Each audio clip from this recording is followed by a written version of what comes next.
profeta Isaías. Eu vou só pedir ao presbítero Evanildo, por favor, meu irmão.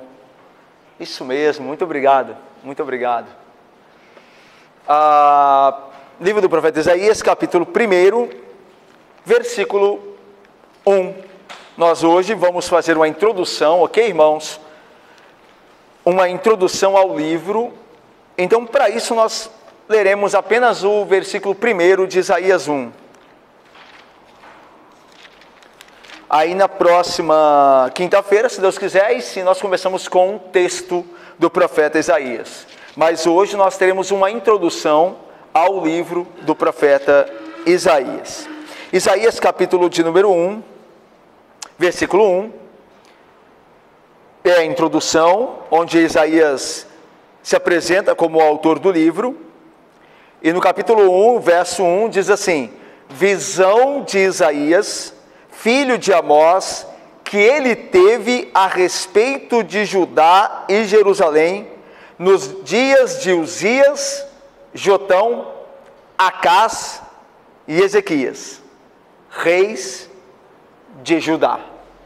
Então daqui nós já rapidamente aprendemos algumas coisas aqui deste primeiro versículo de Isaías.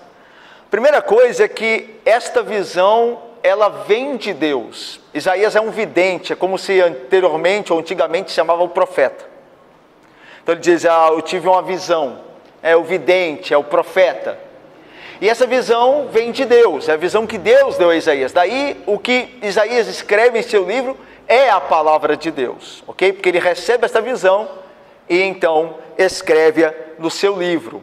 E ele, meus irmãos, é um profeta levantado por Deus para proclamar a sua vontade, a sua palavra ao reino do sul, ao reino de Judá.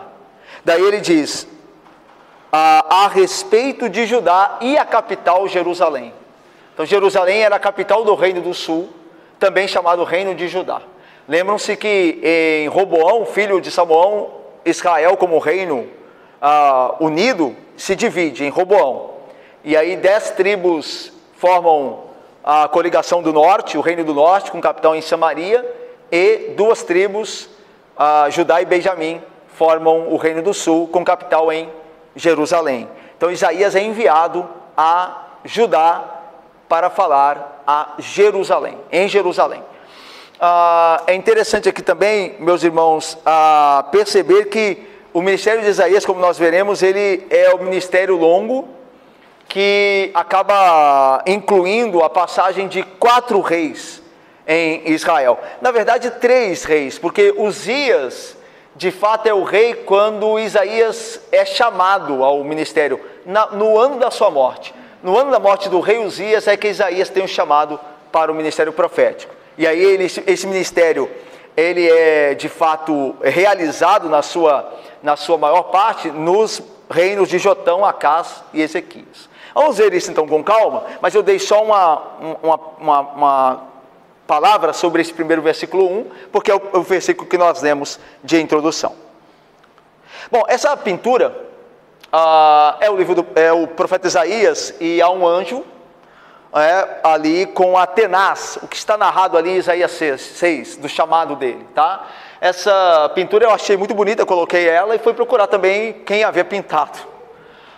Giovanni Battista Tiepolo, em 1726, num palácio patriarcal, a tradução de Palazzo Patriarcale, em Udine, na Itália. Então, lá no Palácio Patriarcale há várias pinturas de Tiepolo religiosas. Então, e uma delas é esta pintura que retrata Isaías com o seu livro e o anjo com uma tenaz se aproximando da boca do profeta. Uma belíssima pintura. Você vê que antigamente se fazia arte mesmo, né? Se fazia arte de fato. Introdução, irmãos. Essa é uma palavra do John Oswald, que é um dos comentaristas do livro de Isaías, um dos escritores sobre o livro de Isaías. Esse livro dele, de Isaías, é um livro muito poderoso, um comentário de Isaías muito capaz. E olha o que ele diz acerca do livro e da importância do seu estudo. Olha o que ele diz, esse teólogo John Oswald. De todos os livros do Antigo Testamento, provavelmente Isaías seja o mais rico. Sua grandeza literária é inigualável. Seu escopo, ou seja, o seu objetivo, é sem paralelo. A amplitude da visão que ele tem de Deus é ímpar. De tantas e de todas as maneiras, ele é um livro no superlativo, é um livro a ser exaltado. Por isso não surpreende que Isaías seja o profeta mais citado do Novo Testamento.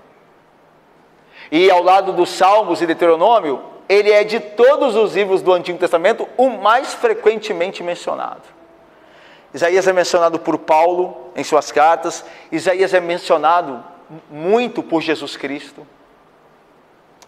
Estudá-lo então, continua Oswald, constitui uma oportunidade de infindável inspiração e desafio. Então, com essas animadoras palavras, incentivadoras palavras, nós começamos o nosso estudo introdutório do livro do profeta Isaías. Mas, em primeiro lugar, quem era Isaías? Quem foi Isaías? Quem foi este homem a quem Deus chamou como um dos seus profetas? O nome Isaías significa o Senhor salva, ou literalmente Jeová, Yahvé salva. É um nome muito propício para a mensagem de Isaías, e nós veremos por quê.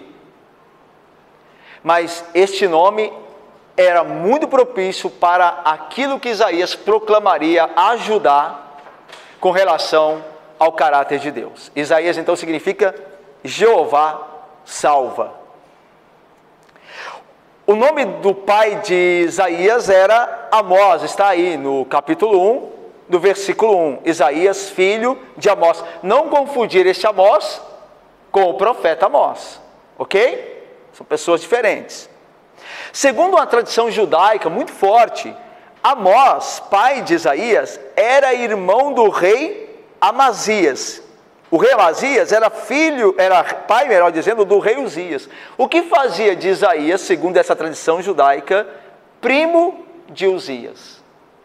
Então, a maioria dos comentaristas creem que Isaías fazia parte da aristocracia de Judá. E, segundo essa tradição judaica, justamente por ser parente dos reis de Judá. E essa possibilidade, ela não é pequena. Porque em alguns capítulos de Isaías, do livro, ele tem uma entrada na corte muito fácil. Tanto que Ezequias, filho de Acás, traz Isaías praticamente para dentro da corte. E Isaías vira o conselheiro de Ezequias. Então, alguns entendem que não só pelo respeito que Ezequias tinha para com o profeta, mas por conta da sua proximidade com a família real. Tá? Então, há uma tradição judaica que aponta Isaías como parte da aristocracia de Judá, porque era provavelmente um parente dos reis. Isaías era casado, e sua esposa era chamada de a profetisa. Não se sabe o nome da esposa de Isaías. Ela é unicamente mencionada em 8:3, capítulo 8, versículo 3, como a profetisa. E por quê? Alguns teólogos creem que ela profetizou por causa dos 2 filhos que ela levava no ventre. De certa forma, os 2 filhos que ela levava e trazia no ventre, que nasceram posteriormente, eles receberam nomes segundo aquilo que Deus iria fazer a Judá e nas nações vizinhas de Judá. Então ela carregava a profecia, de certa forma. Um teólogo diz que ela carregava no ventre a profecia, porque os 2 filhos tiveram nomes de acontecimentos, de algo que Deus faria com relação às nações que se relacionavam com Judá. Por isso, então, ela seria chamada a profetisa, porque ela carregava 2 filhos que os seus nomes apontavam para a profecia. O nome dos 2 filhos de Isaías, um se chamava Sear-Jazub, que significa um resto volverá, e está lá em 7:3, capítulo 7, versículo 3, e o outro, Maer-Salal-Hasbaz, que significa rápido despojo e presa segura. Está lá em 8:3. Esses filhos participam da profecia de Isaías, quando ele vai ter com o rei Acás, que teme 2 nações vizinhas vindo contra ele. E Deus coloca o nome dos meninos com este nome aí, porque Deus destruiria essas duas nações que estavam se apresentando como inimigas de Judá. Nós vamos ver isso com mais calma posteriormente. Ainda sobre o homem Isaías, ele recebeu seu chamado divino para ser profeta em 740. 740 é o ano da morte do rei Uzias. Está lá em 6:1. No ano da morte do rei Uzias, eu vi o Senhor assentado no alto e sublime trono. Então, no ano da morte do rei Uzias, Isaías tem o seu chamado profético. Isaías foi contemporâneo dos profetas Amós, Oséias e Miqueias. Tá? Isaías foi contemporâneo, Elidinai, minha irmã, de Amós, Oséias e Miqueias. Sendo que, de Amós e Oséias, Isaías foi ouvinte. Imagine aí, né?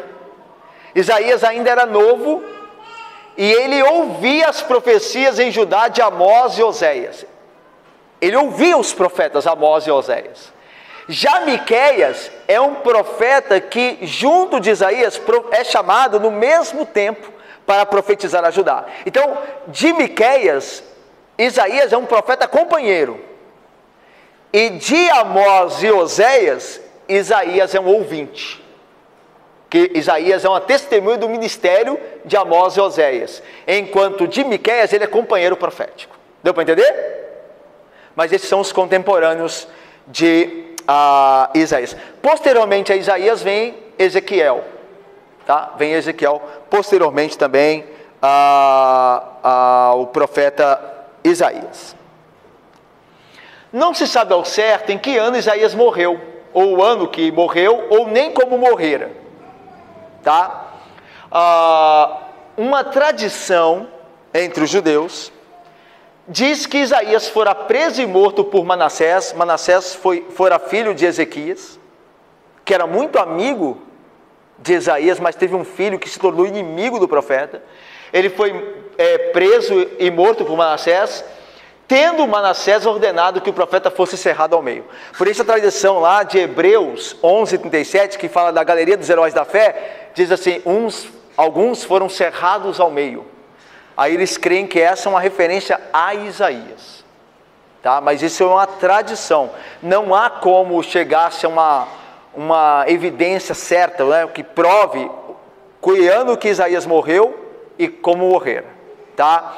O período do profeta Isaías foi mais ou menos de 740, quando ele é chamado, até um pouco depois de 701. Tá? Esse é o período aí que cobre o ministério de Isaías. Tá bom? Autoria do livro. Nós vimos o homem. Autoria do livro. A autoria do livro, nós cremos ser de Isaías. Lá no início do livro diz visão de Isaías, filho de Amós. Aí nós continuamos. Nós temos aí nessas referências 1:1, 2:1, 7:3, 13:1, 22, 37:6, 21 e 38:1. As passagens que Isaías se refere como ele sendo o autor. Eu, Isaías, tipo, aparece o nome dele. Não é o nosso ponto entrar aqui no que alguns críticos modernos têm levantado como, e segundo eles, tem sido apresentado que o livro do profeta Isaías tem mais de um autor. Tá? Essa tese, isso é uma tese, uma teoria, isso não foi provado. Ela tem aí uns 100 anos. Então, de certa forma, é recente. Tá? Sendo que tanto os judeus como o mundo cristão sempre creu num só autor para o livro.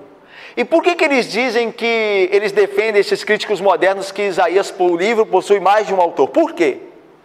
Porque Isaías é dividido em 3 grandes blocos, o livro. De 1 a 39, Isaías fala em um momento pré-exílio, antes de acontecer a tomada da Babilônia em Judá, antes de Babilônia invadir Judá. De 1 a 39, do capítulo 1 até o 39, pré-exílio, Judá não tinha caído ainda, Isaías está profetizando. De 40 a 55, exílio. Se você pegar o capítulo 40 de Isaías, 55, você vai ver que o autor ali parece estar falando para exilados. Isso 150 anos depois que Isaías teve o seu ministério. 150 anos se passaram. E por fim, do capítulo 56 até o 66, pós-exílio, que é o pessoal voltando, os judeus voltando para Jerusalém. Então o que defende a crítica moderna? Que seria impossível para Isaías escrever sobre esses dois grandes blocos de 40 a 55 e 56 a 66, sendo que isso aconteceu muito depois dele. É uma dos argumentos levantados pela crítica moderna. Só que os cristãos conservadores, e aí nós nos incluímos, nós vemos isso tranquilamente. Porque nós cremos que Isaías viu além do seu tempo por conta de uma revelação da parte de Deus. Ok? E não só isso. O próprio Jesus Cristo, são evidências externas ao livro de Isaías, mas trazidos pela própria Bíblia. O próprio Senhor Jesus Cristo, quando se refere a Isaías, refere-se a ele como autor do livro inteiro. Eu vou dar um exemplo. Lá em João 12, 38, Jesus, aqui eu estou fazendo só uma parêntese, tá, irmãos, para passar rápido por isso aqui, porque se vocês ouvirem isso, vocês já ouviram aqui, sobre uma tese de que há mais de um autor para o livro. Lá em João 12, 38, Jesus diz assim, como disse Isaías. Jesus vai dizer em João 12, 38. E ele cita ali, logo depois, uma passagem de Isaías 53.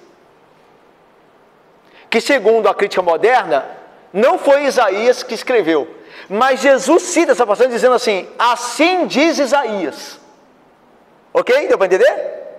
E em Mateus 15, 7, Jesus vai citar Isaías de novo. Só que aí uma passagem que se encontra em Isaías no capítulo 29. Então, tanto aquelas sessões primeiras que se dão a Isaías, tanto aquelas últimas que acham que é outro autor, Jesus diz que é Isaías que falou. Então, é uma das evidências fortes dentro da Bíblia para entendermos que Isaías é que escreveu o livro todo. Outro ponto. Nosso ponto não é falar muito sobre isso, mas um ponto interessante. Em Isaías, há um título dado a Deus que é quase único do livro. Em Isaías, Deus é chamado de o Santo de Israel. Mais de 20 vezes no livro, Isaías se refere a Deus como o Santo de Israel. Sendo que no Antigo Testamento inteiro, você vê menção de Deus como o Santo de Israel só 6 vezes. No Antigo Testamento inteiro. E Isaías você vê mais de 20 vezes. E elas são bem divididas, tanto naquele trecho em que a crítica moderna diz que foi Isaías que escreveu, tanto nos blocos que a crítica moderna diz que Isaías não escreveu. Então isso é uma evidência que o próprio Isaías escreveu, porque ele chama Deus de um nome que não era com o nome convencional entre os profetas, tanto naquele bloco que cresce que Isaías escreveu, de 1 a 39, quanto nos blocos de 40 a 66 também aparece o mesmo título. Então é uma das evidências que o mesmo autor está escrevendo. Bom, irmãos, depois vocês perguntam para o seminário de Mateus ali mais sobre isso. Quem está preparando uma tese sobre Isaías lá no seminário, né, Mateus? Depois você explica mais sobre a autoria. Mas é só uma passagem rápida, tá? Nós cremos então, os cristãos conservadores ainda creem, e a vasta maioria, crê que o livro é de Isaías, como um todo, tá? E ele falou acerca dos acontecimentos futuros, porque Deus havia revelado a ele. Data. Isaías exerceu seu ministério por um período de cerca de 40 anos, de 740 até um pouco depois de 701, como nós falamos. Nesse período passaram pelo trono de Judá os reis Uzias, Jotão, Acás e Ezequias. É fácil estabelecer a data da escrita de Isaías por conta do próprio versículo 1 do capítulo 1, que ele mostra os reis lá. Então você sabendo a data dos reis, você chega ao período do ministério profético e da escrita do livro de Isaías. Contexto histórico. Em que contexto Isaías escreveu? E como isso influenciou a escrita do seu livro, né, segundo a revelação que Deus lhe dera. O reinado de Uzias, lembra que Isaías é chamado no ano em que morreu Uzias. O reinado de Uzias, também chamado de Azarias, é interessante isso. Lá em 2 Reis, você não vai ver Uzias de Judá, mas você verá Azarias, porque era chamado dos dois nomes, Azarias e Uzias, é a mesma pessoa.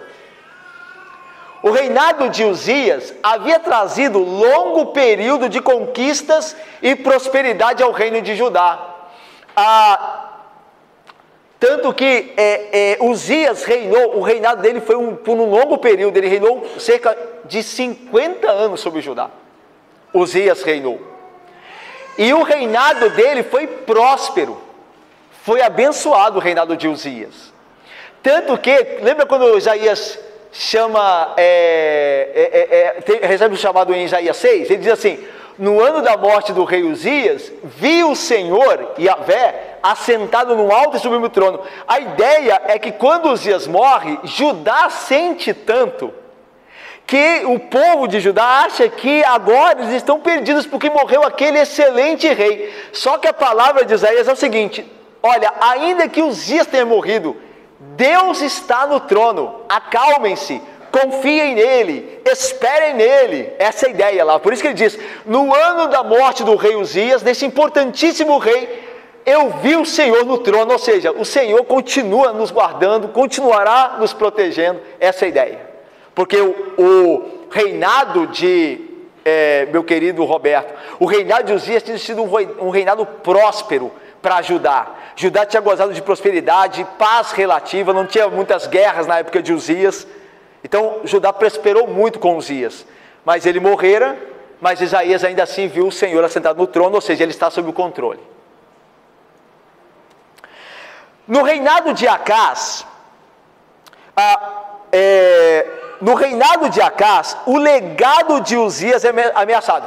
Primeiro é Uzias, depois Jotão, depois Acás. Por que eu não cito Jotão aqui? Porque Jotão é um rei que continua o cronograma, por assim dizer, a administração de Uzias. Judá não sente muita dificuldade com Jotão, ainda que não eram tempos áureos como foram os de Uzias, mas Jotão, filho de Uzias, continuou andando no caminho do pai. Então o Judá não sentiu muito. Mas em Acás há uma crise, há uma ameaça que se levanta. E Acás não se parece em nada com Jotão, muito menos com Uzias. Acás é um rei desobediente a Deus. E não ouvia a palavra dos profetas, não ouvia a palavra de Isaías. No reinado de Acás, o legado de Uzias é ameaçado, o legado de paz, de tranquilidade e prosperidade. Por quê? Porque surge uma crise sírio-efraimita em 735, que vai aí até 732, em que ambos os reinos, Síria e Israel, efraimita aqui, porque Israel também recebia o nome de, quem lembra? Israel também era chamado de Efraim. Por isso efraimita, Ciro da Síria, lá de Damasco, capital Damasco, e Efraim, que era o reino também Israel, em que ambos ameaçam Judá. Há uma coligação entre a Síria e Israel, o reino do norte, contra Judá na época de Acás. Por quê? Por causa de um inimigo muito mais ameaçador do que a Síria e Israel com relação a Judá: a Assíria. A Assíria começava a se levantar. 5 anos antes de Uzias morrer, ele morreu em 740. Em 745 a.C., se levanta Tiglat-Pileser, que era o terceiro, que se torna um rei que vai fazer a Assíria crescer e se tornar uma ameaça para as nações de toda aquela região, inclusive Judá. E aí o que acontece? Vendo a Assíria crescer, a Síria e Israel se unem para resistir ao crescimento da Síria, para não se tornarem vassalos da Síria, e querem que Judá se una também. Só que Judá com Acás, ele teme, ele não sabe o que fazer. Se junta a coligação Síria e Israel, ou se junta à Síria, ele fica no meio. Aí ele decide se unir à Síria.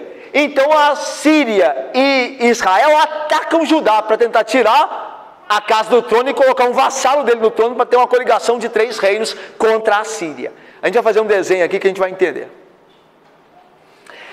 A grande pergunta é a seguinte, a grande pergunta quando o profeta Isaías está no seu ministério é a seguinte: o que vai fazer Judá? No meio dessa crise política, o que o pequeno reino de Judá faz? Ele se une às nações, ele se envolve em intrigas, ou ele confia em Deus? O que ele faz? Esse é o grande tema de Isaías. O que Judá deve fazer? Confiar em Deus ou participar das intrigas das nações? Tem um mapa aqui. A Síria aparece ali em cima. Ela está surgindo ali. Ela está prosperando com Tiglat-Pileser III. E Judá está ali embaixo, o amarelinho lá. Está dando para ver aí? Está dando para ver? O amarelinho lá é Judá. A Palestina ali. E a Síria bem lá o nordeste, né? Lá de Judá. Tá? Aqui está o Egito, aqui embaixo. O Egito vai participar depois, nos tempos de Ezequias, também desta crise política, geopolítica ali da território. Mas ainda não, ele não aparece agora. Aqui é outro mapa, para a gente ver aqui. Judá, ou Jerusalém, a capital. Ali em cima, Síria. Nós vimos no outro mapa a Síria. Aqui nós estamos vendo a Síria, né? Tem a Síria e Síria. Síria lá em cima e Efraim e Israel aqui. Ambas atacam Judá, porque Judá não quis se unir a elas contra a Síria. Deu para entender direitinho? Então o que Judá faz? Judá se une à Síria? Ou a coligação Síria e Israel, Efraim, ou mais tarde, com Ezequias, se une ao Egito para sobreviver à Síria, ou confia em Deus? O que Judá faz? E esse é o grande tema de Isaías. A ideia é que Judá precisa confiar em Deus, porque Deus controla e julga as nações, Ele é soberano sobre essas nações.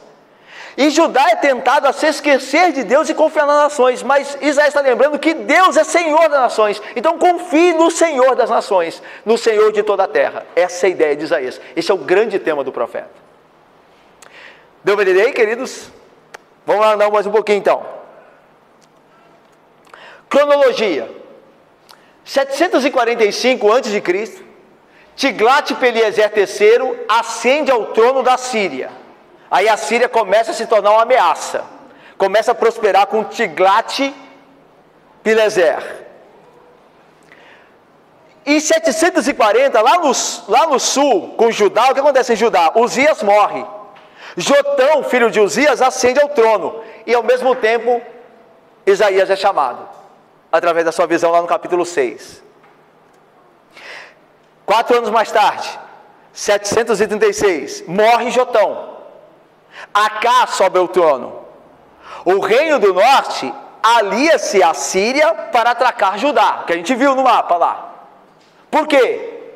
Porque Judá não quis se ligar a eles para fazer uma coligação contra a Síria, que está lá em cima e está crescendo. 734 a 732, Tiglat-Pileser ataca e invade Israel e a Síria. Melhor, a Síria aqui, né? Sem o A. Coloquei a Síria, é sem o A. Tiglat-Pileser ataca e invade Israel e Síria. Lembra que eles tinham coligação, queriam ir contra a Síria. O rei da Síria vai e invade os dois. Então Judá escapa. Porque com Acaz, Judá prefere se aliar à Síria. E a princípio, dentro da visão humana, ele a princípio escapa. Porque a Síria vai e destrói tanto Israel quanto a Síria. A Síria. 727. Ascensão de Salmaneser V ao trono da Síria, substituindo Tiglat-Pileser. Então Tiglat-Pileser, depois de invadir Israel, o reino do norte e a Síria, agora é substituído no trono por Salmaneser V. 725. Acaz morre, sobe ao trono Ezequias. aí a política muda, porque Ezequias é um rei nacionalista. Acás, que nós vimos, pai de Ezequias, ele é um rei que está preocupado em fazer alianças, está querendo sobreviver de qualquer jeito. Ezequias é um rei nacionalista, ele não quer ser vassalo de ninguém, só que ele vê a ameaça crescendo, só que ele passa a confiar em Deus. Ezequias, diferente de Acás, passa a confiar em Deus, ele passa a ser amigo do profeta Isaías, passa a ouvir Isaías, ouve os conselhos de Isaías, a ordem de Deus dada por Isaías. Então Ezequias anda numa parceria muito grande com Isaías.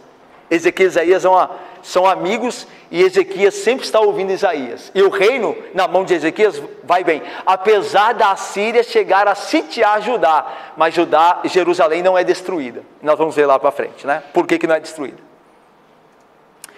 A ascensão de Sargão II no trono da Assíria em lugar de Salmaneser, tomada de Samaria e cativeiro de Israel.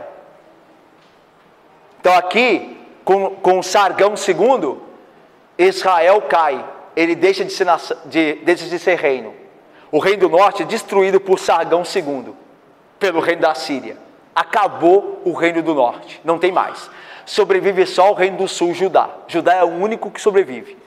O reino do norte é totalmente destruído e leva parte do povo para a Assíria, os cativos, e repovoa a região com povos de outras nacionalidades. Daí surgem os samaritanos e tudo mais, naquela região ali, antigo reino do norte.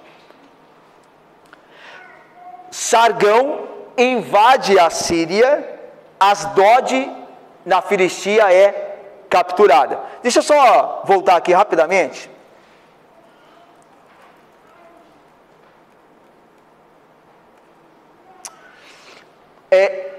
Sargão, a gente viu que ele invade a Síria e destrói Israel, o reino. O rei chamado Sargão II da Assíria destrói Israel. Lembra que Israel estava numa coligação com a Síria para derrotar a Síria. Sargão vai e destrói o reino do norte, destrói a Síria e captura Asdod. Asdod era uma das cidades da Filistia. E onde está Asdod? Asdod está aqui no embaixo, aqui no finalzinho, aqui está Asdod. Vocês não veem daí, mas está bem ao sul de Judá. Por que é importante saber disso? Porque a Síria está chegando perto de Judá. Asdod está juntinho de Judá, ou seja, a Síria começa a ameaçar Judá. O próximo a cair é Judá. Então veja que a crise aumenta.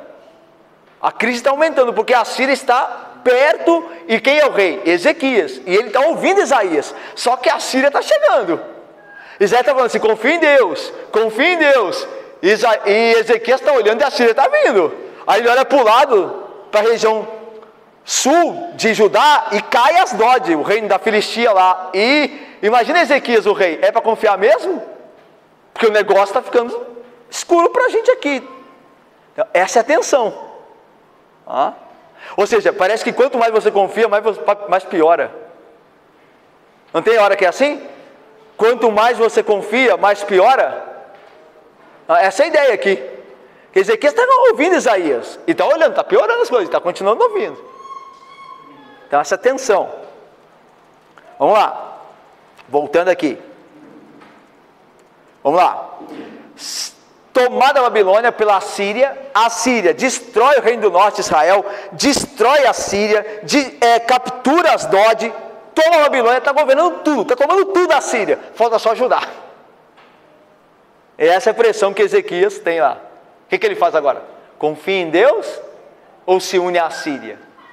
Humanamente é muito melhor se unir à Síria. Está governando tudo. Sargão é assassinado. Sargão morre. O rei da Assíria. Quem sucede ele?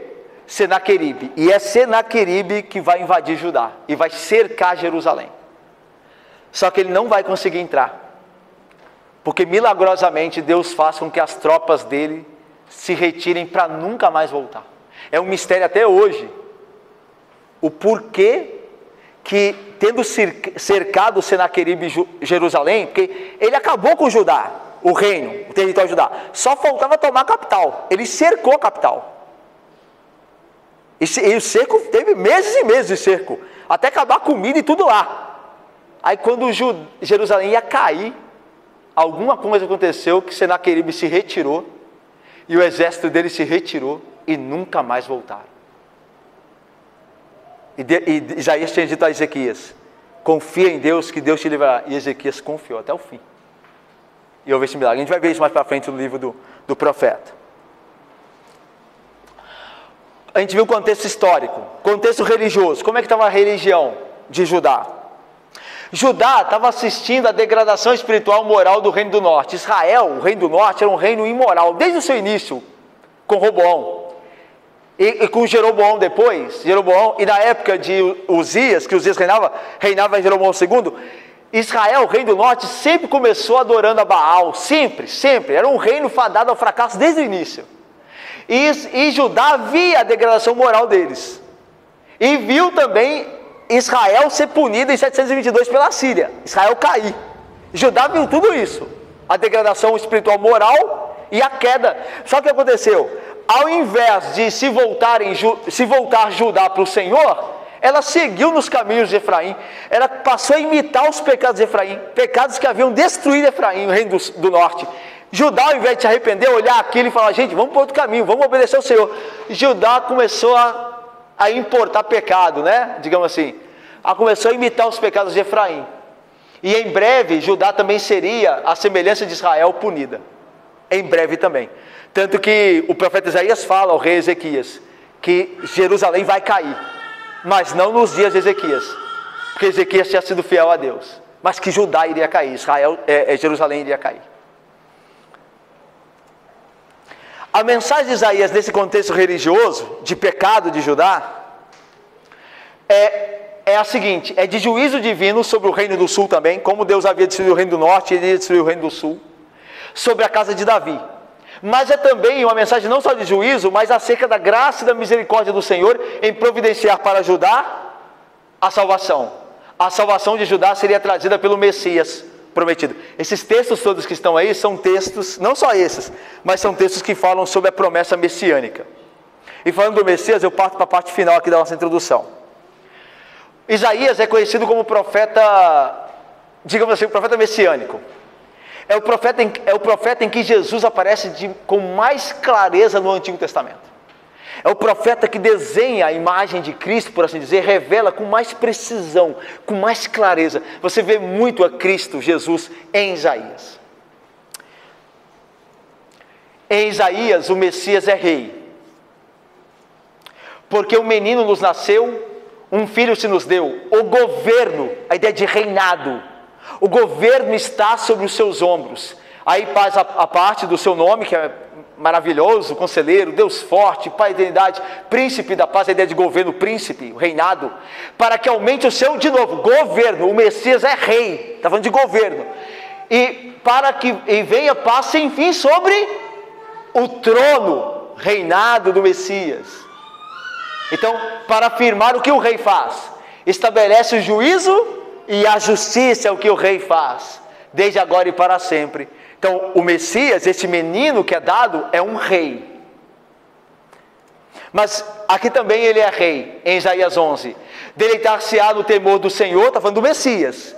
Não julgará segundo a vista dos seus olhos, a ideia de julgar é o exercício de um rei. Nem repreenderá segundo o ouvido dos ouvidos, mas julgará com justiça os pobres, é uma função do rei, e decidirá com equidade a favor dos mansos da terra. Ferirá a terra com a vara de sua boca, a ideia de destruir inimigos, que é o ofício do rei, e com o sopro dos seus lábios matará o perverso. Isso é muito Cristo Jesus, porque lá em 2 Tessalonicenses, Paulo vai dizer, né, que a aparição de Jesus Cristo, ele matará o anticristo com o sopro da sua boca. Isaías diz: com o sopro dos seus lábios matará o perverso. Então é o rei Jesus aparecendo aqui, porque o Messias é rei. Mas o Messias também é servo, é pintado em Isaías como um servo. Olha só: eis aqui o meu servo, Isaías 42, a quem sustenho, o meu escolhido, em quem minha alma se compraz, pus sobre ele o meu espírito. Olha agora: ele promulgará o direito para os gentios. Quem é que salva os gentios, como está vendo em Atos? É Jesus Cristo, é o Evangelho de Cristo. Ele promulgará o direito aos gentios. Olha esse versículo, é lindo, meus irmãos, olha como ele é consolador.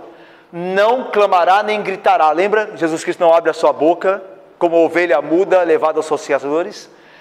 Nem fará ouvir a sua voz da praça, não esmagará a cana quebrada, nem apagará a torcida que fumega. A ideia aqui é que ele verá o pecador, mas não destruirá o pecador, ele vai redimir o pecador. A cana quebrada é o pecador, somos nós cheios de pecados, cheios de falhas, é a cana que parece que não serve mais para nada. Ele não quebrará ela toda, ele vai restaurá-la. A ideia é que o ministério dele é de misericórdia, de graça aos pecadores. Isso é muito bonito aqui. Ouvi terras do mar e vós, povos de longe, olha, gentios, escutai, o Senhor me chamou desde o meu nascimento, desde o ventre da minha mãe fez menção do meu nome, fez da minha boca como uma espada aguda, e na sombra da sua mão me escondeu, fez-me como flecha polida, e guardou na sua aljava, e me disse, tu és o meu servo, és Israel, por quem eu hei de ser glorificado. Lembra de Jesus em João? Jesus diz assim, Pai, glorifica o teu filho. Aí a voz do céu diz, eu o glorificarei, e ainda, eu já o glorifiquei, e ainda o glorificarei, por quem hei de ser glorificado. Jesus Cristo é Israel, na medida que Jesus Cristo cumpre o que Israel nunca cumpriu, embora fosse estabelecido para cumprir, quem cumpre é Jesus. Jesus é o servo fiel que Israel deveria ser e não foi, é Jesus Cristo, o servo fiel de Yahvé. Então ele é rei, ele é servo. Ele fala de servo, e agora por fim é o conquistador ungido. Em Isaías, o Messias é rei, servo e conquistador ungido. Olha só o texto de Isaías. Assim diz o Senhor, mantende o juízo e farei justiça, porque a minha salvação está prestes a vir. Olha, está chegando o Salvador. E a minha justiça prestes a manifestar-se. Olha Isaías aqui, 63, 1, lá já para o final do livro. Quem é este que vem de Edom? A ideia de vermelho, de Bosra, com as vestes de vivas cores, a ideia de sangue. É o guerreiro que está chegando da batalha, depois de ter vencido, as vestes deles está cheias de sangue. A ideia aí, com as vestes em vivas cores, e Edom significa vermelho. A ideia é essa, quem é este que vem de vermelho? Com as vestes cheias de cores, ou seja, ele acabou de matar os inimigos, sua veste está cheia de sangue. Então a ideia de conquistador, ele é o conquistador. Quem que é esse que está vindo, que venceu a batalha? Essa é a ideia. Quem é glorioso em sua vestidura, que é glorioso em sua vestidura, que marcha na plenitude de sua força, sou eu que falo em justiça, poderoso para salvar. Jesus, a ideia de triunfar na cruz, de vencer a Satanás, de ressuscitar para a salvação dos seus. Ele é o conquistador vitorioso, ele é o guerreiro vitorioso, que Isaías falou. Olha esse texto, a ideia de conquistador que liberta. Um texto conhecido, lembram-se? Espírito do Senhor, Deus está sobre mim, porque o Senhor me ungiu para pregar boas novas aos quebrantados. Olha o conquistador libertando.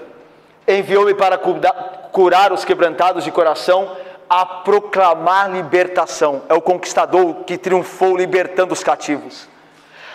E pôr em liberdade os algemados, e apregoar o ano aceitável do Senhor e o dia da vingança, o conquistador, o guerreiro, o dia da vingança do nosso Deus, a consolar os que choram e pôr sobre o Senhor.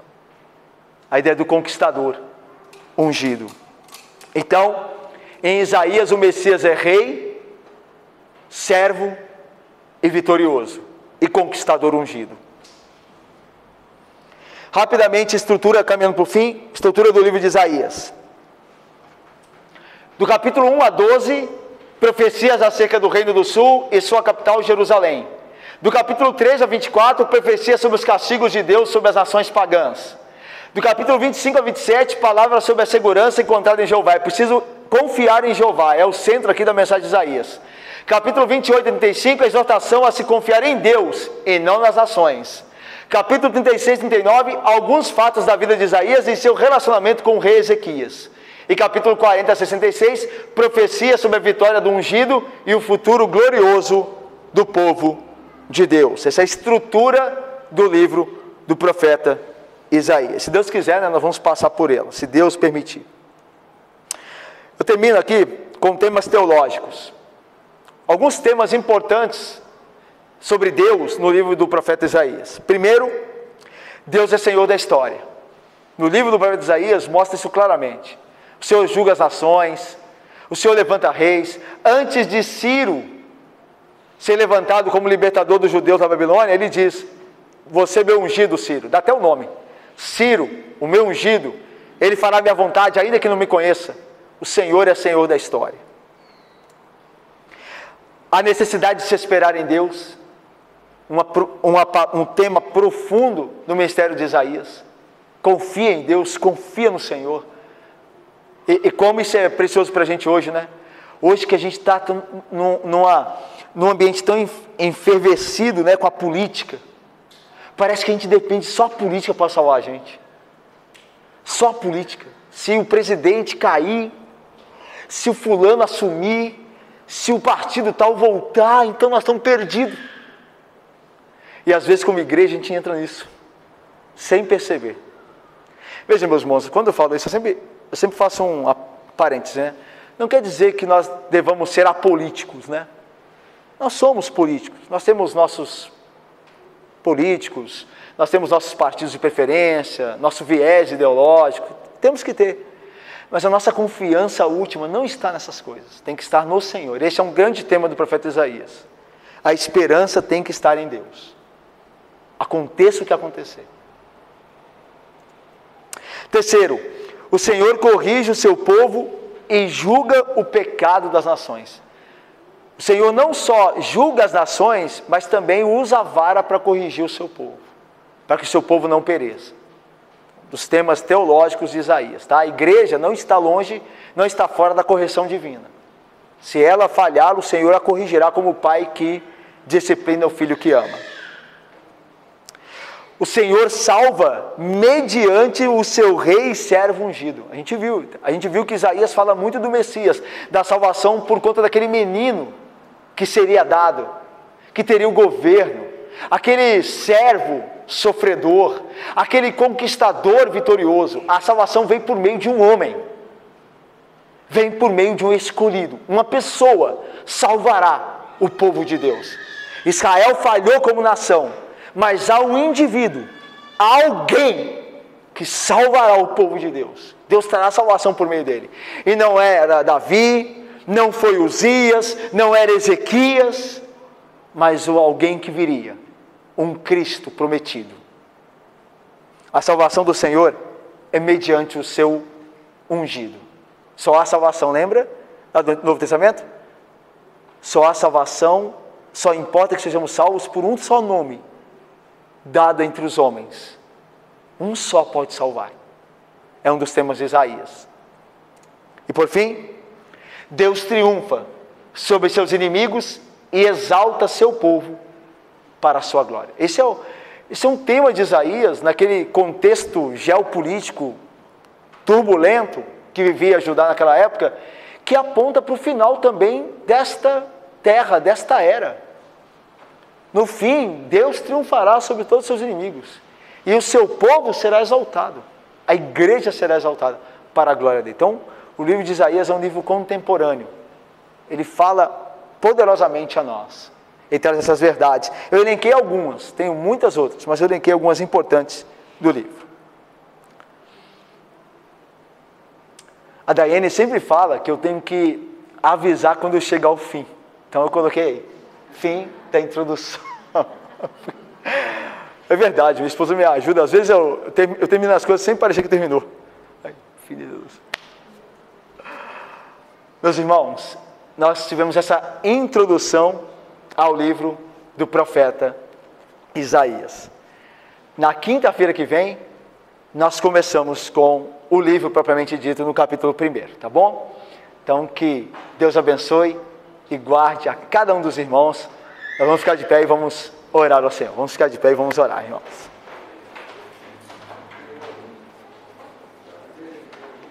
Vamos orar. Ó Deus Santo e bendito, louvado seja o teu nome, ó Pai, por tão poderosa salvação em Cristo.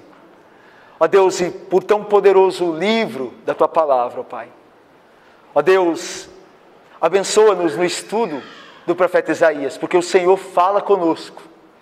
quando nós abrimos as páginas das Sagradas Escrituras.